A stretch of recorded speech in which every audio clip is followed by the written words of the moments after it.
নমস্কার বন্ধুরা, আশা করছি আপনারা সবাই ভালো আছেন। তো আজ আমরা দেখে নেব কেন জলের মধ্যে রসুন দিয়ে দেব, দুধের মধ্যে আমরা মধু কেন মেশাবো এবং সেফটি পিনের সাহায্যে কিভাবে সূচের মধ্যে সুতো পরাবো এবং বেগুনের সাহায্যে কিভাবে আমরা ক্লিন করব। তো আমি চলে এসেছি আমার প্রথম টিপসে এখানে এক গ্লাস জল নিয়েছি। গ্লাসে জল দেখা মাত্র আমরা সেই জলটা কিন্তু খেয়ে নিই। জল খাওয়া খুবই উপকার, কিন্তু জলের অন্যান্য উপকারী একটা ট্রিক আজ শেয়ার করব। এক গ্লাস জল ও এর মধ্যে আমরা দিয়ে দেব 2টি কোয়া রসুন। তো রসুনটাকে প্রথমে আমরা যেটা করব সেটা হলো ছাড়িয়ে নেব। রসুনের এই যে খোসাটা ছাড়িয়ে তারপর কিন্তু আমাদের কাজ করতে হবে। এইবার এই যে রসুনের কোয়াটা ছাড়িয়ে আমরা কি করব, এটাকে থেতো করে নেব। তো এখানে একটা প্লেট নিয়ে এসেছি, প্লেটের মধ্যে একটা ভারী কিছু দিয়ে এটাকে আঘাত করলে এটা থেতো হয়ে যাবে। এইবার আমরা এই যে রসুনটাকে থেতো করার জন্য এই হামানদিস্তার এই অংশটা ব্যবহার করছি। ব্যবহার করে রসুনটা কিন্তু আমার থেতো করা হয়ে গেছে। ওই জলের মধ্যে আমরা কিন্তু এই রসুনের 2টো কোয়াকে দিয়ে দেব। দিয়ে এই জলটাকে সারা রাত একটা প্লেট দিয়ে ঢেকে রেখে দিতে হবে। বন্ধুরা, সারা রাতটা রাখার পরের দিন এটাকে খালি পেটে খেতে হবে। এই জলের মধ্যে একটা উপকার পাবেন, মানে এই যে জলটা খেলেন তার ফলে একটা উপকার পাবেন, যে আমাদের শরীরের একটা সমস্যা কিছুদিনের মধ্যেই কিন্তু একেবারে সমস্যার সমাধান হয়ে যাবে, মানে গায়েব হয়ে যাবে। রসুনের এই যে জল খেলে দেখবেন, এখন যেহেতু এই বর্ষার সিজন আছে, এই সিজনে দেখবেন বাচ্চাদের যখন তখন সর্দি কাশি হচ্ছে, আমাদের সর্দি কাশি হচ্ছে, জ্বর হচ্ছে, সেই সমস্ত সমস্যা কিন্তু আর হবে না এই রসুনের জলটা নেক্সট মর্নিংয়ে যদি খেতে পারেন। তো তাহলে আমাদের শরীরে এই সমস্ত সমস্যার সমাধান হবে। এই বর্ষার দিনে দেখবেন প্রায় শরীরের সমস্যা থাকে, মানে সর্দি কাশির সমস্যা। বর্ষার দিনে ব্যাকটেরিয়াল যে ইনফেকশানগুলো ভীষণ পরিমাণে হয়। রসুনের জল খেলে সুগার, হাই ব্লাড প্রেশার কন্ট্রোলে থাকবে।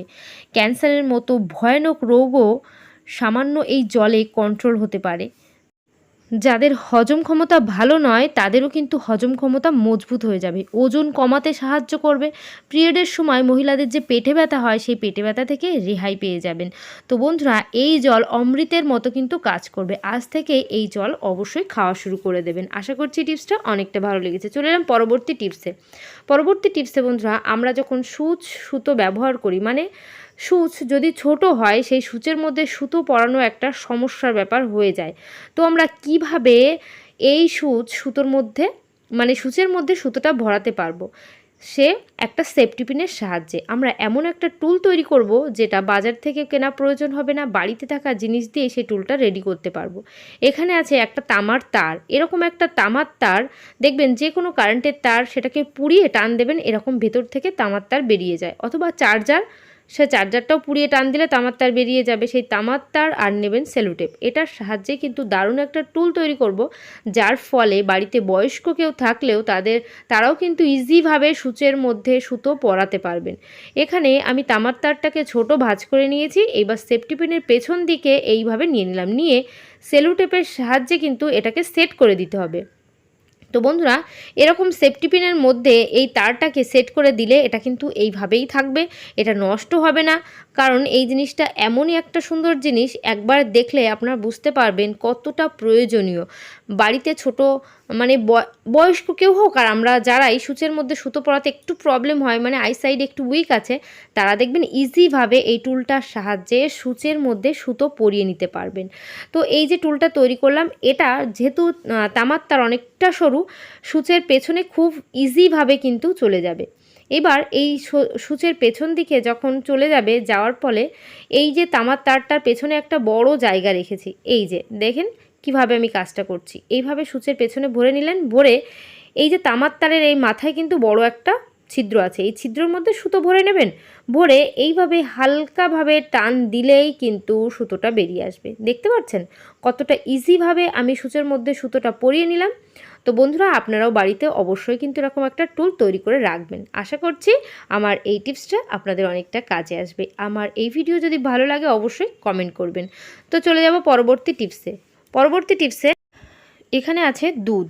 দেখবেন দুধ যখন আমরা ফুটিয়ে নিই, মানে দুধটা যখন খাই, খাওয়ার পর কিছুটা দুধ যদি থেকে যায়, সেই দুধটুকুই আমরা কি করি, ফ্রিজের মধ্যে রেখে দিই। বন্ধুরা আমাদের প্রয়োজন মতো দুধটা খেয়ে ফ্রিজে যখন সেই দুধটা রাখছি, দেখা গেলো 1-2 দিন বাদে সেই দুধটা যখনই বের করছি, বের করে যখন ফোটাতে দিচ্ছি, ফোটাতে দিলেই দুধটা কিন্তু নষ্ট হয়ে যাচ্ছে, দুধ কেটে যাচ্ছে। তো বন্ধুরা এই যে সমস্যা, এই সমস্যা থেকে আপনারা রেহাই পেতে পারেন ছোট্ট একটা কাজের মাধ্যমে। আপনারা নিয়ে নেবেন সামান্য একটু মধু। সেই মধু ফোটানো দুধটার মধ্যে যদি চামচে করে সামান্য একটু মধু নিয়ে আপনারা দুধের মধ্যে মিশিয়ে রাখতে পারেন। মধু রাখার ফলে দুধটা কিন্তু 2 থেকে 3 দিন পরও ফ্রিজ থেকে বের করে যখন ফোটাবেন, মানে গরম করবেন দুধটা, দেখবেন সেই দুধটা কিন্তু কোনো সমস্যাই হবে না, দুধ একেবারে ভালো থাকবে। তো বারবার করে দুধ কেটে যাওয়ার যে একটা সমস্যা, সেই সমস্যার মধ্যে আপনাদের আর পড়তে হবে না। প্রয়োজন মতো দুধ আপনারা ব্যবহার করেন, যতটুকু এক্সট্রা থেকে যাচ্ছে সেই দুধটুকু আপনারা ফ্রিজে রেখে দিতে পারেন নির্ভয়ে। দুধ কিন্তু যেদিন বের করে সেটাকে ফোটাবেন কখনোই দুধ নষ্ট হবে না, দুধ কেটেও যাবে না। তো বন্ধুরা আশা করছি দুধের এই টিপসটা আপনাদের অনেকটা কাজে আসবে। আর আমার ভিডিও ভালো লাগলে অবশ্যই কিন্তু পরিবারের সবার সঙ্গেও শেয়ার করবেন। চলে এসেছি পরবর্তী টিপসে এখানে বেগুন নিয়ে নিয়েছি। তো বন্ধুরা এরকম বেগুন আমরা তো সবজির মধ্যে ব্যবহার করি, মানে তরকারির মধ্যে বেগুন দিয়ে থাকি। আজ আমরা কিন্তু একেবারে অন্য ধরনের টিপস শেয়ার করব। বেগুনটা যখন কাটি, পেছনের অংশটা এইভাবে কেটে নিই, কেটেই এই বেগুনটাকে কেটে আমরা তরকারি রান্না করি। এবার যে পেছনের যে ফেলে দেওয়া বাতিল অংশটা, এই অংশটা দিয়ে দারুণ একটা কাজ করব। কি কাজ করব?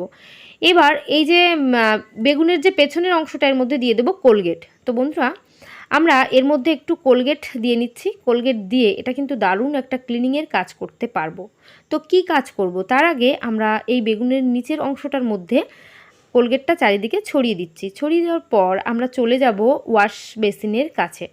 দেখবেন অনেকের ওয়াশ বেসিনের মধ্যে হাত দিয়ে পরিষ্কার করতে একদম ইচ্ছা থাকে না, মানে একটা ঘৃণার ব্যাপার থাকে। তো এরকম যদি সমস্যা আপনাদের থেকে থাকে, তবে ওয়াশ বেসিনটা কিন্তু খুব সুন্দরভাবে পরিষ্কার করতে পারবেন। দেখতেই পাচ্ছেন কতটা অপরিষ্কার হয়ে আছে।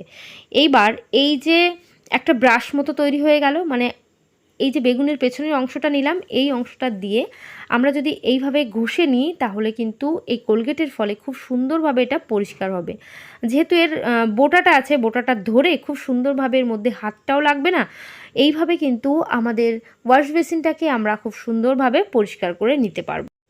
এবার সমস্ত ওয়াশ বেসিনের মধ্যে এইভাবে ঘষে নেওয়ার পর আপনারা কিন্তু কি করবেন, এইভাবে কোলগেট লাগানোর পর আপনারা 2 মিনিট রেখে দিতে পারেন। আর যদি খুব ব্যস্ততা থাকে, রাখারও প্রয়োজন নেই।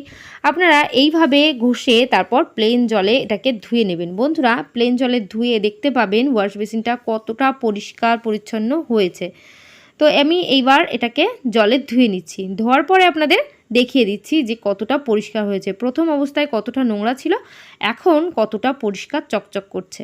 তো বন্ধুরা আশা করছি আমার এই টিপসটা আপনাদের কিন্তু অনেকটা কাজে আসবে, অনেকটা ভালো লেগেছে। তো আজকের ভিডিও এখানে শেষ করছি। সবাই ভালো থাকবেন, সুস্থ থাকবেন। আবার নেক্সট ভিডিও দেখা হবে। তো বাই।